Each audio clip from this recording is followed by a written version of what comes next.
안녕하세요. 오동입니다. 네, 오늘도 지수 설명을 좀 드리면서 지금 구간에서 왜 QQQ 600을 지켜지면서 다시 한번 상승이 나왔는지 여기를 뚫고 그다음에 요게 진짜 찐 상승인지 앞으로 좀 어떻게 될 건지에 대해서 좀 간략하게 설명드리도록 하겠습니다. 그래서 먼저 이제 현재 상승이 찐 상승이냐 요 부분을 체크해야 되는데 지금 상승은 찐 상승은 아니고요. 쇼 커버링에 의한 상승이다. 근데 이 부분을 텔레그램에 설명을 드렸는데 간단하게 다시 한번 설명을 드리면은 자, 최근에 하락 내러티브가 강한 상황이었어요. 그래서 추가적으로 하락이 나올 수 있는 구간이 많이 존재했습니다. 빅스도도 20으로 높은 상황이었죠. 근데 계속 증시가 버텨줬어요. 그 이유를 보면은 이때 한번 버텨주고 자, 여기서 금요일에 지표가 안 좋게 나왔는데 관세 무효가 나오면서 다시 한번 들어 올렸다. 그러면은 자, 빅스에 대한 수요가 높은 건 알고 계시죠? 빅스가 20위에 한동안 계속 머물렀으니까. 그리고 자, 3-4 월에 뭐 35, 40 이쪽에도 베팅 OI가 많이 들어와 있다는 거 여러분들 많이 들어보셨을 겁니다.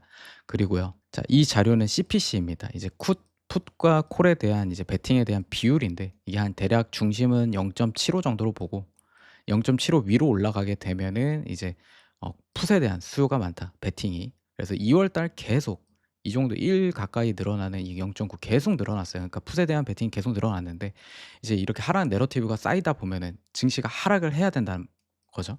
이래야 얘네들이 수익을 보는데 이렇게 증시가 버티면은 그리고 요런 관세 무효나 이런 상승으로 인해서 다시 반등이 나오면은 얘네들은 이제 숏 포지션을 길게 가져가지 않습니다. 그러면은 그거에 의해서 자동적으로 알고리즘으로 뭐가 발생한다? 네, 숏 커버링이 발생을 해요. 그래서 증시를 찐 매수세가 들어올린 게 아니라 이 숏 베팅에 대한 커버링, 매수, 반대 포지션, 해칭 매매가 들어오는 거라서 이 상승이 나온 거다. 그래서 이게 한 번 반복되고 그다음에 다시 한번 월요일에 그 엔트로피 그 IBM 사건 터지면서 그다음에 시트리니 리서치 사진 사건 터지면서 또 내려가려고 했는데 지지가 나오고 화요일에 요거 이제 부인 과장됐다고 얘기가 나오고 엔트로피 신기능 발표에서 소프트웨어 협업 얘기가 나오면서 다시 한번 이게 반등을 했죠. 그러면서 이 상승이 뭐다? 네, 쇼 커버링에 의한 상승이다.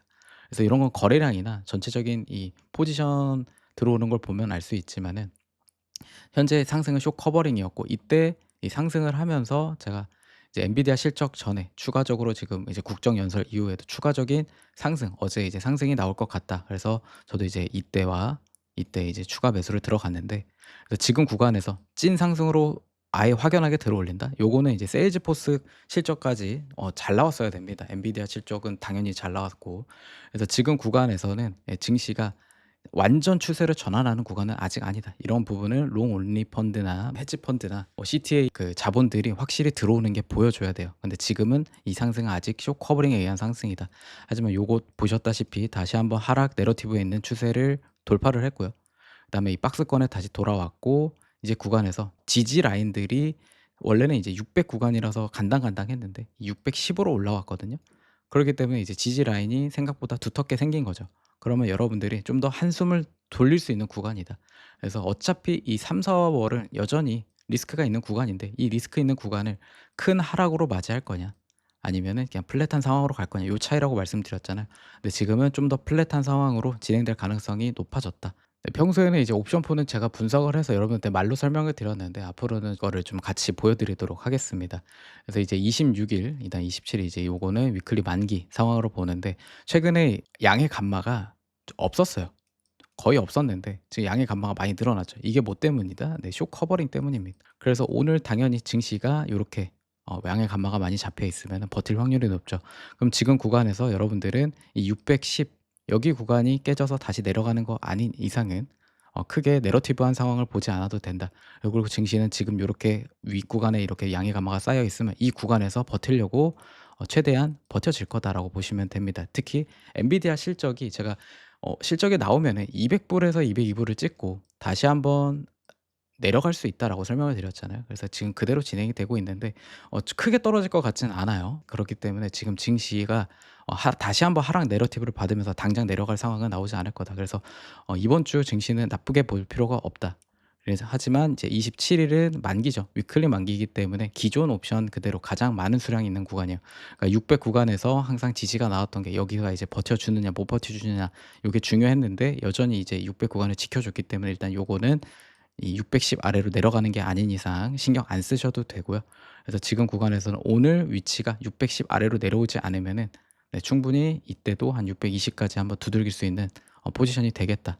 그래서 일단 오늘 요거 체크해 두시고 오늘 이 610 아래로 QQQ가 깨지지 않으면은 일단 상승 내러티브가 이제 모멘텀이 쪼끔 더 개선되는 상황이 된다. 그러니까 숏 커버링이 좀 더 발생될 수 있다라고 보시면 되겠습니다. 네, 그리고 이제 전체 볼륨과 OI를 보면은 이렇게 보시면은 예전과 다르게 지금 얼마나 증시가 불안하냐면은 이 하방에 대한 OI가 엄청 많아요. 지금은 이제 560 까지 70 까지만 나왔는데 이 550 에 500에 또 많이 있습니다. 이런 거는 이제 unusual waves나 뭐 오픈 차트 이런 데서 더 장기적인 부분을 확인할 수 있는데 여기 이제 간단한 가까운 부분까지만 확인을 해도 요 많죠. 그러면 이 OI가 녹아야 돼요. 그러니까 증시가 지금 이 플러스 값만 있는 이 OI 쪽으로 올라와 있잖아요. 610 쪽으로. 그럼 만약에 이게 620 까지 올라간다? 요 정도로 올라가게 되면은 요거에 대한 수요가 또 뭐가 생기죠? 네, 커버링이 나옵니다. 요런 부분에 있어서. 그래야 증시가 이제 올라가고 요게 이제 유지가 되면서 좀 상승에 이제 매수세가 들어오면은 그때 이제 상승 모멘텀 전환과 콜에 대한 수요가 늘어나는 겁니다. 그래서 여전히 지금 옵션 상황은 OI가 아래에 베팅이 많기 때문에 지금 증시가 낙관적으로 보는 상황이 아니라 단기적인 숏 커버링으로 상승이 되었다. 요렇게만 일단 봐 주시고 일단 기준점들이 좀 더 생겼잖아요. 윗구간으로 올라갔기 때문에 지금 기준점이 어디다? 네, 610 구간으로 생겼죠. 그럼 요거 깨지지 않는 이상은 일단 증시가 나빠진 상황은 아니다. 요렇게 일단 판단을 하시면 되는 겁니다. 네. 다시 설명드리면은 지금 구간에서 여기 스몰 갭도 있는데 한 609에서 610에 있습니다. 그래서 여기 610 구간을 강하게 이탈하는 거 아닌 이상은 지금 600 까지도 안 봐도 돼요. 여기 먼저 이거 이탈하는 거 아닌 이상은 네, 증시는 다시 한번 좀 더 상승폭을 이어갈 수 있다. 그래서 이번 주 위클리 만기에 사실 좀 약세로 진행이 됐는데 그런 부분이 숏 커버링으로 진행이 됐으니까 지금 나쁘게 볼 필요 없고 지금 구간에서는 플랫하거나 네, 좀 더 상승 모멘텀이 이어질 수 있는 구간으로 보면 된다. 어디까지? 610으로 완전히 이탈하고 캔들 마감이 되기 전까지는 그렇게 봐 주시면 되겠습니다. 그리고 어제 코인 시장이 괜찮았잖아요. 그래서 그 이유에 대해서 설명을 드릴게요. 디테일한 부분은 텔레그램에 설명드렸으니까 참고해 주시고 간단하게 이제 서클 실적이 상회하고 이 스테이블 코인에 대한 이 서클 CEO의 브리핑이 괜찮았습니다. 그리고 이제 시티은행에서 비트코인을 은행화하겠다고 선언을 했어요. 이런 이제 기관 제도화에 조금 더 들어가는 부분이니까 이제 법안 통과내고 이제 은행에서 들어오면서 우리가 이제 제도적으로 이 코인의 성장을 바라는 부분이잖아요. 그래서 그런 거에서 이제 탄력을 넣어줄 수 있게 은행화 선언을 먼저 했다. 그래서 이거 체크해 주시고 제일 중요했던 이제 제인 스트리트 사건이 하나 터졌는데 요건 이제 찌라시 뭐 카더라 뭐 팩트 요런 걸 하는데 이제 거래 금지가 되고 포스팅 삭제까지 하는 걸로 봐서는 일정 부분 이상 팩트로 보여진다. 그래서 요거를 간단하게 정리해 드리면 2021년, 22년 테라 루나 사건의 하락 주범이자 그래서 요게 주범이다라고 하면서 사람들이 이 얘에 대해서 파기 시작했어요. 그래서 이 파니까 10월 10 일부터 이온 코인 지금 하락 있죠. 그러니까 이 법안 통과되기 전에 어떻게든 한번 쫙 빼고 자기네들 수익을 보겠다 하면서 이제 최근 오전장에서 미국장 시작하면은 코인이 항상 아래로 내려쳤잖아요. 그래서 그 블랙로 IBIT를 ETF를 사용해 가지고 좀 내렸다. 이 고배 숏을 때려 가지고 그런 조장에 이 배우가 이 제인 스트리트에 관련되어 있다. 그래서 이 배우가 유대 자본 월가 컬트 기반 마켓 메이커다. 그래서 얘네가 이제 분기별로 한 15조 원씩 벌어 들였다라고 해요. 그래서 지금까지 이제 베일에 갇혀져 있다가 이게 드러나 버렸다. 이러면서 지금 얘네들이 이제 포스팅도 삭제를 하고 지금은 현재 그 거래 금지된 상황이다. 그래서 요런 부분에 있어서 다시 '그러면은 이젠 오를 수 있지 않을까.' 하면서 어제 이 코인 시장이 많이 올랐다라고 보시면 됩니다. 하지만 지금 이 추세로 봤을 때는 완벽한 이 추세 돌파를 하지 못했습니다. 여기서 내원 이 추세 저항이랑 기존에 있던 직전 고점 여기를 돌파를 못했어요. 그다음에 옵션에서도 한 2,000에서 2,200 이더리움 기준으로 여기 저항이 잡혀 있거든요. 그래서 추가적으로 여기를 돌파해 주는 상승을 해야 여기 구간에 이제 매물대 없는 그다음에 이 CME 갭이 있는 여기 구간 있죠. 여기까지 추가적으로 상승이 가능하다. 그러니까 아직까지는 똑같이 이 커버링으로 인해서 올라왔는데 그다음에 여기서 충 한 번 더 스키즈가 발생을 하면서 뚫어 줘야지 더 충분히 올라갈 수 있다. 근데 지금 이 초석은 만들어졌거든요. 근데 이 다음에 올라갈 수 있을지는 좀 더 지켜봐야 된다. 그래서 지금 구간에서는 일단 2,000을 기준으로 2,000을 지켜주는 선에서 다시 돌파가 나와야지 추가적으로 상승이 가능하다. 그래서 너무 지금 들떠 가지고 이제 '추세가 전환이 됐어.' 이렇게 생각하지 마시고 아직까지는 이제 우리가 생각했던 더블 바텀이 만들어지고 좀 비비다가 올라가 주면은 어디까지 일단 본다? 네, 여기 갭 부분. 여기 하락할 때 한 2,500에서 2,600 부근에 이 CME로 봤을 때 갭이 있습니다. 그래서 요 갭까지 올라갈 수 있다. 이더리움 이렇게. 그래서 여기서 제가 좀 계좌를 나눠서 들어가는 게 낫다고 생각을 말씀을 드렸잖아요. 아직 전체적인 추세가 전환이 되려면 요 사이클 위로 올라온 다음에 비비고 다시 올라가야 되니까. 그래서 이런 부분에 있어서 좀 만약에 이 구간까지 올라오면은 일부 익절을 하고 다시 한번 좀 추가적으로 상승이 되는지 지켜보는 게 낫다. 그래서 너무 기뻐하진 말되 일단 추세를 전환할 수 있는 신호탄은 생겼다라고 보시면 되겠습니다. 그리고 이더리움 이제 바이낸스에서의 옵션, 이제 바이낸스가 거래량이 많기 때문에 전 바이낸스를 보는데 이제 이더 전체 통합은 아니에요. 코인은 그냥 거래소별로 다르니까. 그래서 이거 기준으로 봤을 때 원래 이제 이 2천 쪽에 이 양의 그 감마가 이렇게 높지 않았는데 요런 부분에 있어서 지금 이 좀 옵션이 커버링과 스키즈가 같이 나면서 요 구간까지 올라와 있잖아요. 그럼 여기 구간에서 이 2천 위를 버텨주고 추가적으로 상승을 해야 여기 위에 없죠? 없는 구간에서 스키즈가 추가적으로 나온다는 거예요. 이 구간이 제가 아까 매물대가 없는 구간이라서 쉽게 여기를 뚫기 시작하면 한 10%막 20% 추가적으로 빠르게 올라갈 수 있는 부분이 이런 부분 때문이거든요. 그래서 우리는 이게 지금 이더리움이 2,000 에서 한 이2,000 부분까지 좀 지켜주고 다시 한번 상승이 이어져서 그 아까 말씀드린 직전 고점과 추세 저항을 뚫고 올라가 주는 걸 기대해야 된다.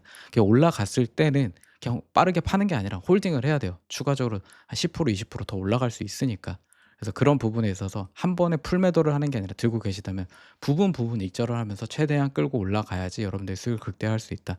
그래서 지금 구간에선 그렇게 봐주시면 되겠습니다. 자, 개별주 엔비디아부터 볼게요. 실적 상세 내용은 이제 텔레그램에도 올려놨고 그 실적에 대해서 다루는 유튜버 많으니까 그 부분에 참고해 주시고, 그러니까 일단 포커스에 맞춰야 되는 거는 마진율을 75%로 끌어올렸다. 그다음에 요걸 유지하겠다고 얘기를 했다 앞으로도. 요 부분을 좋게 보시면 됩니다 가장. 그래서 이제 제가 계속 설명드렸던 부분, 이 190에서 저항이 잡혀 있는데 이게 얇아지고 200으로 올라가서 이번에 실적이 나오면은 실적은 잘 나올 거기 때문에 당장은 200에서 204 여기까지 붙일 거다. 이 확률이 높고 그러고 나서 한번 다시 리턴이 나올 건데, 이렇게 리턴이 나왔을 경우에는 올라갔다 리턴이 나오면은 빠져봤자 다시 한번 증시가 압박을 받아봤자 한 180에서 멈춰질 거다. 그렇기 때문에 요 내에서는 다시 매수 떨줌롱 바운더리가 된다. 하지만 3-4 월에 리스크가 여전히 존재하기 때문에 이런 부분에 있어서 여러분들이 한 번에 큰 물량을 들어가기보다는 좀 노나서 기간을 생각을 해서 떨어지면 줍고 아니면 올라가도 이후에 올라가더라도 좀 뒤늦게 매수를 해도 되거든요. 그래서 좀 롱텀, 약간의 롱텀을 보고 들어가면 된다라고 설명을 드렸습니다. 저는 이미 이제 여기 아래 구간에서 들어와 놓고 일정 홀딩을 하고 있는데, 그래서 지금 구간에서는 다시 한번 떨어졌을 때 또 추가 매수로 들어갈 수 있는 실적이 나왔다라고 보시면 되겠습니다. 엔비디아 옵션표를 보면은 원래 이제 개별주 옵션들은 금요일 이제 위클리였는데 매그니센트 세븐 그 기업들만 월수금으로 옵션이 세 번으로 일주일에 세 번으로 잡혀 있어요. 그래서 그걸 보면은 자 200에 지금 이 양의 간만 많이 잡혀 있죠. 그래서 여기가 이제 저항인데 여기를 뚫어야지 이제 추가적인 상승이 가능합니다. 근데 여기가 이제 큰 저항으로 잡히기 때문에 올라갈 때마다 몇 번 부딪힐 거예요. 그리고 최근에 이제 실적 기반으로 단기적인 엔비디아 풋배팅이 많이 들어왔거든요. 그러면 지금 실적이 잘 나왔잖아요. 그럼 걔네들이 살아남기 위해서 지금 엔비디아를 한번 끌어내리면서 자기네들 한번 탈출 시도를 할 겁니다. 그래서 그런 부분에 있어서 한번 내려갔다가도 시간 지나고 나서 다시 엔비디아가 상승할 수 있다. 그래서 요거 좀 생각해 두시면은 엔비디아는 지금 안 좋게 보실 필요가 없습니다. 그리고 이제 전체 볼륨과 OI를 봤을 때 아까 QQQ OI 볼륨 보셨죠? 그러면 그 풋 베팅이 엔비디아는 많지 않죠. 그래서 단기적으로 이 풋 베팅이 들어왔던 것도 아마 이제 오늘 내일 이제 좀 한번 누르고 나서 한 며칠 내로 누르고 나서 그거 청산을 시키면은 다시 커버링하면서 올라갈 거라고 보여져요. 그래서 우리가 전체적인 큰 흐름을 봐야 돼요. 그래서 다른 종목에 비해서 엔비디아는 옵션 상황, 모멘텀 다 괜찮아요. 개선이 됐습니다. 그다음 실적까지 잘 나왔죠. 그럼 지금 눌리는 상황은 뭐다? 네, 매수가 용이한 구간이다. 그래서 여러분들 포트폴리오에 엔비디아 담고 싶으시다면은 좀 적절한 가격, 이게 좀 높은데 한 번에 많이 들어가지 마시고 좀 적절하게 이제 아직 3-4 월이 남아 있으니까 그런 부분에 있어서 탄력을 크게 아직 받을 상황은 아니거든요. 그래서 그런 거를 감안을 해서 조금씩 매수에 들어가시면은 좋은 결과 이후에 있을 거다라고 생각이 듭니다. 그래서 지금 옵션이 다른 종목에 비해서 훨씬 더 개선된 상황이다라고 보시면 되겠습니다. 다음 테슬라입니다. 최근 이제 테슬라가 이틀 동안에 오른 게 뭐 로보택시, 옵티머스 이것 때문에 오른 게 아닙니다. 자동차 회사들이 관세 혜택을 이번에 조금 그 무효화되면서 좀 혜택을 받았어요. 그래 가지고 테슬라도 자동차 회사죠. 그래서 그런 부분에 있어서 네, 상승을 했다라고 보여주시면 되고, 저는 이제 여전히 제가 테슬라는 여기 매물대를 좀 기다리고는 있어요. 여기가 이제 올랐을 때 매물대를 너무 없이 올려놔 가지고 한 번은 지금 이 탑을 한번 만들고 다시 한번 돌파하더라도 한 번은 여기 긁고 가지 않을까 생각을 해 가지고 이제 최대한 이제 보수적으로 기다리고 있는데, 이제 테슬라 같은 경우에는 지금 이 420 여기 채널이자 이 420이 옵션에서의 좀 저항입니다. 그래서 여기를 뚫으면은 추가적으로 이제 이 하락에 대한 이 숏 커버링이랑 이 스퀴즈랑 같이 동시에 나올 수 있는 구간이에요. 그래서 여기를 돌파를 하면은 한 430, 440 여기까지 해서 최대 한 450 까지도 다시 한번 오를 수 있는 상황이 된다. 그러니까 요렇게 상황이 진행이 되면은 증시 전체도 릴립 랠리 한 600 QQQ가 다시 한번 630 까지 도전하는 구간이 되겠죠. 그래서 지금 여기서 다시 한번 이 스프레드 여기가 이제 좁혀지는 구간을 돌파를 하면은 여기 한번 찍고, 그럼 여기서는 다시 한번 저항을 맞고 좀 눌렸다가 3-4 월을 지내고 이렇게 올라가는 게 가장 이상적인 이 흐름이고, 이 구간에서 이 매물대를 한번 터치할 수 있다. 그렇기 때문에 자, 타이트한 매수는 어디다? 계속 동일하죠. 한 400 불대에서는 매수를 받아도 된다. 그래서 계속 말씀드리는 부분. 나는 좀 타이트하게 받고 싶다는 여기서부터 모아가는 거고, 난 보수적으로 보고 싶다 하면은 이 매물대를 터치하는 걸 기다렸다가 들어가는 거고. 여러분들의 시드와 여러분들이 테슬라를 어떻게 생각하는 여러분들의 그 상황에 따라서 이런 거는 판단을 하면 된다. 그리고 내가 단기적인 매매를 하고 싶다. 그럼 여기 420 브레이크아웃 하면은 한 435에서 450 까지 끌고 간다. 그래서 여기서 이제 이평선을 돌파하고, 여기를 돌파하고 내려왔을 때는 다시 한번 이제 이평선이 이렇게 모여지고 이 넥라인 잡혀지는 이 420 구간이 뭐가 된다? 이젠 지지 라인이 된다. 그래서 요런 식으로 대응을 해 가면서 매매를 해 가시면 됩니다. 장기적으로 가시는 분들은 요런 자리가 왔을 때 한번 담고 계속 홀딩, 떨어지든 올라가든 홀딩하고, 다시 떨어졌을 때 420 에서 좀 시간이 3-4-5 월이 지나가는데도 테슬라가 여기서 버티고 있다? 그러면 여기서는 다시 매수를 들어가도 되죠. 추진력을 이후에 받을 수 있으니까. 그래서 그런 식으로 여러분들이 대응해 나가시면 되겠습니다. 테슬라도 빠르게 옵션을 보여드리면은 27일, 이번 위클리에 여기 막혀 있죠. 그래서 여기 구간을 일단 단장을 뚫기는 쉽지 않다. 이제 3월 2일 다음 주 화요일도 여기 막혀 있으니까. 근데 여기를 뚫으면 뭐가 된다? 스키지가 발생을 하면서 아까 추세 돌파 상승이 나올 수 있다. 그래서 요거 여기서 이제 저항 구간을 체크하시면 되겠고요. 이제 테슬라도 전체 볼륨과 OI를 보면은 이 구간에서 420 여기를 돌파를 하게 되면은 450 까지 OI 있으니까 여기까지 올라갈 수 있는 하지만 여기 볼륨까지 여기 막혀 있으니까 좀 뚫기 쉽지 않죠. 그래서 여기서 돌파가 될 때는 이제 좀 스키즈가 날 수 있는 부분, 그리고 다시 떨어진다고 하면 지켜야 될 자리가 이제 400 이고, 여기 아래에 OI가 존재하기 때문에 여기까지 깨지게 되면 제가 아까 말씀드렸던 구간까지 올 수 있는 부분이죠. 그래서 이게 전체 OI인데 이게 계속 이제 흐름이 바뀌는데 3-4-5월 정도까지는 어떻게든 이제 변할 수 있는 구간이 이 구간이에요. 그래서 여러분들이 이 구간 내에서 한 400 정도면은 중간 센터 정도 되잖아요. 그래서 제가 요 구간에서는 매수를 스타트 끊어도 된다라고 설명을 드린 겁니다. 그래서 장기적으로 봤을 때는 다시 한번 여기를 거쳐서 그냥 플랫하게 올라가든 거치게 올라가든 테슬라도, 그리고 이제 로보택시랑 옵티머스, 특히 나중에 이제 옵티머스 파이가 저는 커질 거라고 생각을 해요. 그래서 좀 천천히 매수를 해도 된다. 옵티머스는 당장 이 수익 실현이 안 될 거니까. 그래서 여러분들이 장기적으로 봤을 때 테슬라는 좀 400불 아래에서 모아가는 게 유리하다. 단기적인 매매는 420 에서 450 돌파, 한번 450 에서 부딪히는 거 생각을 하고 다시 리턴 나와서 420 지켜주는 거, 요런 식으로 좀 대응을 해 가시면 되겠습니다. 옵션까지 설명하다 보니까 이제 내용이 길어지기 때문에 마지막으로 마소를 볼게요. 저는 이제 마소는 어제 이제 추매를 들어갔는데 그 이유에 대해서 설명을 좀 드리도록 하겠습니다. 자, 어제 최근에 이제 숏 커버링이 없었으면은 저는 마소는 이 375 요 정도 찍을 거라고 생각을 했고, 여기에 오면은 이제 매수하기 좋은 자리라고 설명을 드렸습니다. 근데 최근에 이제 숏 커버링이 생겼고 들어올리면서 이 주봉 200 주선 이 구간에서 이제 매수를 들어간 건데, 자, 요 구간은 단기적으로 날봉으로 봐도 지금 추세를 브레이크 아웃하는 구간이었고요. 그다음에 RSI로 200 주선의 RSI 하단, 여기서 이제 긁히는 구간이거든요. 그래서 주봉으로 RSI 바닥을 찍는 경우가 이런 빅테크는 매우 드뭅니다. 그래서 지금 구간이 마소가 왜 매수하기 좋은 구간인지, 시간을 좀 쓰더라도 매수했을 때 손실이 날 구간이 아닌지, 이런 부분에 대해서 증빙되는 이 RSI 자리이기도 하고요. 자, 그럼 지금 하이퍼스케일러 기업들이 여전히 억눌려 있잖아요. 마소, 아마존, 메타, 뭐 팔란티어, 이런 기업들, 오라클도 그렇고 전체적으로 눌려져 있는데, 그럼 이런 기업들이 지금 릴리프 랜딩 반등을 했을 때 어디까지 올라갈 거냐. 그래서 마소도 보면은 이제 옵션도 뒤에 보여드릴게요. 단기적으로는 이 21선 여기가 이제 저항이 될 겁니다. 근데 그 전에 이 400불을 돌파를 해야 돼요. 이 400불이 생각보다 큰 저항으로 잡혀져 있는데, 이거를 뚫어야지 여기부터는 뭐가 없다? 매물대가 별로 없습니다. 그래서 당시에 이제 올라갈 때도 있지 않았던 그 갭 부근의 매물대이기 때문에 여기를 뚫으면은 한 440에서 450 여기까지 일단 올라갈 수 있어요.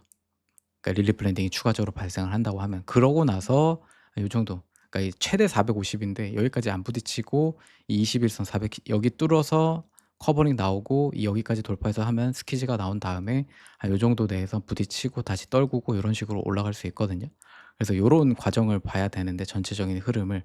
근데 요 과정이 나오기 전에 여기서 이 400 구간을 돌파를 해 줘야 된다. 그러니까 지금은 여러분들이 400을 돌파하는지 아니면 여기를 맞고 다시 떨어지더라도 지금 이 추세를 돌파했기 때문에 390 내에서 다시 한번 다시 한번 뚫으러 올라갈 수 있는 상황이다. 그럼 요거를 좀 옵션이 괜찮은지를 체크를 해야겠죠. 단기적인 옵션 상황을 보면은 이제 이번 주말, 그러니까 위클리 만기로 봤을 때 이 여기 구간을 뚫기 쉽지 않죠. 그래서 405 에서 405, 오늘 내일은 여기를 이제 뚫고 스키즈가 나는 상황이 나올 거를 기대하기는 어렵다. 하지만 나온다고 하면은 네, 추가적인 상승이 나올 수 있는 구간이죠. 그래서 요거 체크해 두시고, 그다음에 3월 2일 다음 주에도 여기 구간이 막혀 있죠. 그러니까 한번 뚫어서 여기 혀를 뚫기 전까지는 추가적인 이 스키지 상승이 나오는 거를 기대하기는 어렵다라고 보시면 되겠습니다. 그리고 하이퍼스케일러 뭐 마소뿐만 아니라 다른 기업들 봐도 이 베팅 자체가 하방에 더 크지 않아요. 그래서 여러분들이 '우리가 더 떨어질 거야.'라고 이렇게 좀 무서워하시는 분들이 계시는데, 장기적으로 봤을 때 많은 투자자들이 상방을 보고 있습니다.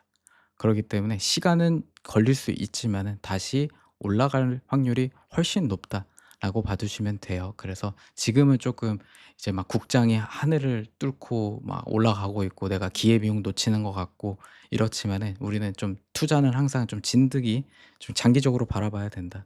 그래서 계속 마소를 지금 도망가야, 쪼금 올랐을 때 '도망가야 돼.'라고 하기보다는 여러분들이 이제 비중 조절은 가능하지만은 장기적으로 '무너질 기업이 아니다.'라고 좀 투자를 해 보시면은 괜찮을 것 같습니다. 네, 추가적으로 개별주들을 또 설명하면은 영상이 너무 길어지기 때문에 남은 개별주들은 좀 멤버십에서 다루도록 하고, 자, 환율을 좀 설명을 드릴 건데, 제가 여기 구간에서의 횡보를 말씀드리고 이제 그대로 흘러가고 올라가는 것까지 설명드린 다음에 이 다음 횡보가 1,420 원에서 1,480 원, 이 부분을 설명을 드렸습니다. 근데 지금 이 추세적으로 추가적으로 더 떨어질 수 있는 상황이 보여져요. 그래서 이게 지금 1,420원 아래로 뚫고 내려오면은 이게 결국에는 이 '미장을 떠나고 국장에 들어오는 사람이 많다.' 요런 신호도 좀 같이 겹쳐지는 걸로 보여지거든요. 그래서 점점 이제 코스피에 대한 리스크가 커지고 있다. 저는 이제 코스피 투자를 나쁘게 생각하지 않고요. 좋게 생각을 합니다. 이제 국장이 잘 되는 건 좋은데, 코스피 투자를 물어보시는 분들이 계실 때 실적이 꼭 나오는 기업을 투자를 해라. 영원한 건 없거든요. 코스피도 영원할 수는 없습니다. 상법 개정 선반영이 돼 호재가 많이 반영이 된 상황이에요, 이미. 그래서 이제 삼성전자, SK 하이닉스는 지금 물려도 AI 사이클이 끝난 게 아니기 때문에 반도체 D램, HBM 그 기업들은 더 오를 수 있다고 생각을 하는데, 그 외에 실적이 나오지 않은데 오른 기업들이 있잖아요. 그런 기업들은 한번 코스피가 조정을 받을 때 좀 20-30%, 30% 이상, 50% 까지도 빠질 수 있다라고 생각을 합니다. 그래서 실적이 안 받쳐주는 기업을 여러분들이 좀 큰돈을 투자하고 계시다면은 좀 리스크가 있다라고 생각을 합니다. 그래서 조심하셔야 된다. 지금 우리는 미장 투자하시는 분들이잖아요. 사실 지금 미장 투자하시는 분들 얼마나 배가 아파요. 네, 기회비용 날린 것 같고. 하지만은 결과적으로 미장도 다시 한번 국장만큼의 그런 퍼포먼스는 사실 워낙 시총이 크기 때문에 어렵지만은, 트럼프가 한 번 더 이 미장의 큰 시너지 상승을 이끌어내지 않을까. 우린 그거를 기대하고서 지금 미장을 떠나서 국장으로 가기보다는 이제 미장에 계속 투자를 이어가면서 다음 이 사이클을 기다리는 게 더 현명한 판단이 되지 않을까라고 좀 위로를 해 봅니다. 네, 그래서 지금 여러분들이 당연히, 저도 그 기회비용 날린 것 같고 아쉬움이 남기도 하죠. 하지만은 그런 거 뒤쫓아간다고 해서 큰 수익을 볼 수 없다. 그래서 여러분들은 지금 그냥 끈기 있게 미장에서 계시는 게 훨씬 더 수익을 낼 수 있는 구조 안에 들어와 있다라고 설명드리고 싶습니다. 네, 오늘 영상은 여기까지 하고요. 영상이 도움이 되셨다면은 좋아요, 구독, 댓글 부탁드리겠습니다. 네, 오늘도 시청해 주셔서 감사합니다.